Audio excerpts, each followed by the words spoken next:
ভরসন্ধে বিকট শব্দ, মালদার কালিয়াচকে কেঁপে উঠল গোটা বাড়ি। বিস্ফোরণে জখম আখিরুল ইসলামের পরিবারের ৪ নাবালক সহ মোট ৭ জন।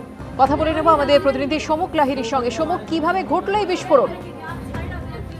দেখো, মালদার কালিয়াচকের সুজাপুরের ঘটনাটা ঘটেছে গতকাল রাত্রিবেলার ঘটনা এবং একটি বিস্ফোরণে কেঁপে ওঠে এলাকা এবং স্থানীয় বাসিন্দারা জানাচ্ছে যে গ্যাস সিলিন্ডার বিস্ফোরণ হয়েছে এবং এতে ৪ নাবালক সহ মোট ৭ জন আহত হয়ে গেছে।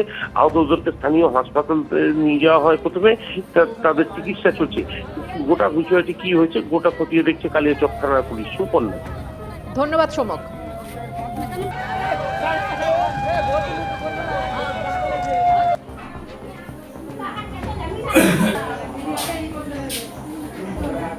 এই ৬টি ব্লাড ব্যাংকের বিরুদ্ধে অভিযোগ নিয়ে তদন্ত করবে রাজ্য ড্রাগ কন্ট্রোল। তবে এর আগেই ভবানীপুরের হেলথ পয়েন্ট ব্লাড ব্যাংকের লাইসেন্স বাতিল হয়। আর লাইসেন্স বাতিল হতেই রাতারাতি উধাও হয়ে গিয়েছেন ব্লাড ব্যাংকের ২ কর্তা। ড্রাগ কন্ট্রোলের তরফে লাইসেন্স বাতিল হতেই রাতারাতি উধাও এই ২ কর্তা। জামিন নিয়ে গা ঢাকা দিয়েছেন ২ কর্তা, আবার পালাতে পারেন দেশের বাইরেও, অভিযোগ স্বাস্থ্যমন্ত্রী। হেলথ পয়েন্টের লোকজনকে বেল নেওয়ার পরে পাওয়া যাচ্ছে না।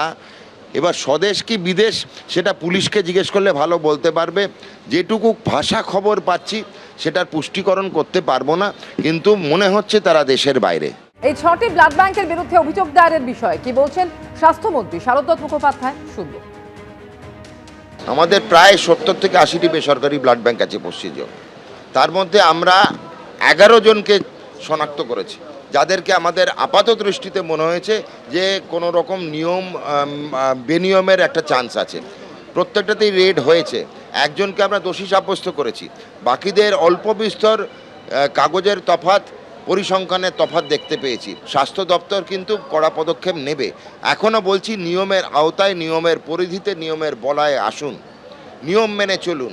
রক্ত কিভাবে প্রেসক্রিপশন প্লাজমা বিক্রি হয় নিয়ম করা আছে, নিয়মটা অতিক্রম করার চেষ্টা করবেন না। হেলথ পয়েন্ট ব্লাড ব্যাংকের পর এবার বিপাকে কলকাতার আরও ৬টি ব্লাড ব্যাংক। ৬টি ব্লাড ব্যাংকের বিরুদ্ধে রাজ্য ড্রাগ কন্ট্রোলে অভিযোগ দায়ের রাজ্য ব্লাড ট্রান্সফিউশন কাউন্সিলের। ব্লাড ব্যাংকগুলির বিরুদ্ধে গুরুতর গাফিলতির প্রমাণ মিলেছে বলে খবর। সন্দীপ সরকার এ বিষয়ে আরো বিস্তারিত জানাবেন। সন্দীপ, কি খবর রয়েছে এই অভিযোগ দায়েরের বিষয়ে এবং এই ৬টি ব্লাড ব্যাংকের তালিকায় কোন কোন ব্লাড ব্যাংক রয়েছে? দেখো, এবার ৬টি ব্লাড ব্যাংকের বিরুদ্ধে তদন্ত শুরু করতে চলেছে রাজ্য ড্রাগ কন্ট্রোল। ইতিমধ্যেই স্টেট ব্লাড ট্রান্সফিউশন কাউন্সিলের তরফ থেকে একটি চিঠি দেওয়া হয়েছে রাজ্য ড্রাগ কন্ট্রোলকে। সেখানে বলা হয়েছে যে এই ৬টি ব্লাড ব্যাংকের বিরুদ্ধে ইতিমধ্যেই ব্যবস্থা নেওয়া হয়েছে। রাজ্য ড্রাগ কন্ট্রোল যাতে এই ৬টি ব্লাড ব্যাংকের বিরুদ্ধে পূর্ণাঙ্গ তদন্ত করে দ্রুত তারা তাদের আইনানুগ ব্যবস্থা নেন।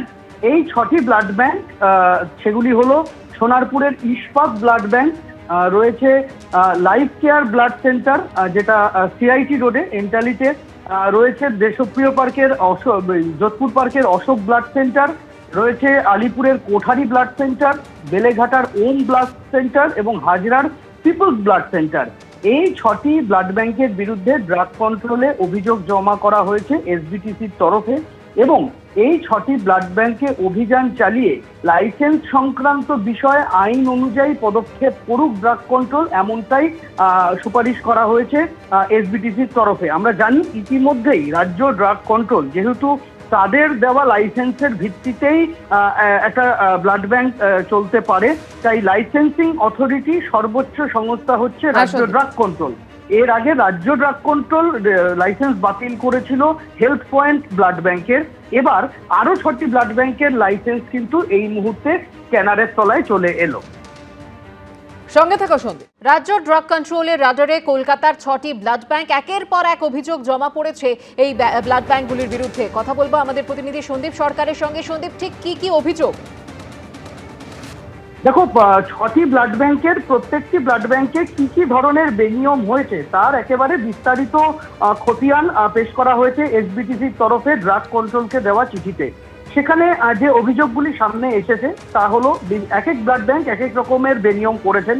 মূল বিষয়গুলি হচ্ছে অযোগ্য ব্যক্তিকে ডাক্তার, নার্স, টেকনিক্যাল স্টাফ সাজিয়ে রক্তদান শিবিরে নিয়ে যাওয়া, রক্ত সংগ্রহের জন্য ক্লাবগুলির পিছনে লক্ষ লক্ষ টাকা ব্যয় করা, রক্তের লোভে বাড়তি ক্যাম্প আয়োজন করা, অতিরিক্ত পরিমাণে রক্ত সংগ্রহ করা, এসবিটিসি এবং এনবিটিসি কে না জানিয়ে ভিন রাজ্যে রক্ত এবং প্লাজমা পাচার করা, ব্লাড ব্যাংকের সঙ্গে যুক্ত নন এমন ডাক্তারদের নাম ব্লাড ব্যাংকের চিকিৎসক হিসেবে তালিকায় ব্যবহার করা, যেটা প্রতারণার শামিল বলে মনে করছে এসবিটিসি। স্বাস্থ্য ভবনকে বিকৃত ও ভুয়ো নথি জমা দেওয়া, সরকারি নির্দেশ অমান্য করে রক্তদাতাদের থেকে অতিরিক্ত রক্ত নেওয়া, 350 ml রক্তের ব্যাগের মধ্যে 500 ml রক্ত নিয়ে নেওয়া, এ ধরনের অভিযোগ উঠেছে সামনে। আচ্ছা, রেকর্ডে ব্লাড ব্যাংকের নির্দিষ্ট রেকর্ডে ফ্রি বলে লেখা হয়েছে রোগীকে ব্লাড দিয়ে, কিন্তু দেখা যাচ্ছে যে থ্যালাসেমিয়া পেশেন্ট যার রক্ত ফ্রিতে পাওয়ার কথা তাকে রক্ত নেওয়ার জন্য টাকা দিতে হয়েছে, অথচ নথিতে লেখা রয়েছে তাকে ফ্রিতে রক্ত দেওয়া। এটা গুরুতর বেনিয়ম। এছাড়া রক্তের গুণমানের সাথেও কোথাও কোথাও আপোষ করা হয়েছে, যাতে রক্তদাতা এবং রক্ত গ্রহীতার নিরাপত্তার সঙ্গে আপোষ হয়েছে, এমনটাই মনে করছে এসবিটিসি, যেটা তারা অভিযোগপত্রে উল্লেখ করেছেন। এর আগে হেলথ পয়েন্ট ব্লাড ব্যাংকের লাইসেন্স বাতিল করেছিল রাজ্য ড্রাগ কন্ট্রোল, আর এবার ড্রাগ কন্ট্রোলের তদন্তের রাডারে কলকাতার আরো 6টি ব্লাড ব্যাংক চলে এলো। অবিলম্বে এই 6টি ব্লাড ব্যাংকে অভিযান চালিয়ে লাইসেন্স সংক্রান্ত বিষয়ে আইনানুগ পদক্ষেপ করুক ড্রাগ কন্ট্রোল, এমনটাই আর্জি জানানো হয়েছে। এখন দেখার বিষয় এটাই যে রাজ্য ড্রাগ কন্ট্রোল এই ব্লাড ব্যাংকগুলিতে অভিযান চালিয়ে কি সিদ্ধান্ত নেয়। ধন্যবাদ সন্দীপ। এবিপি আনন্দ, এগিয়ে থাকে, এগিয়ে রাখে।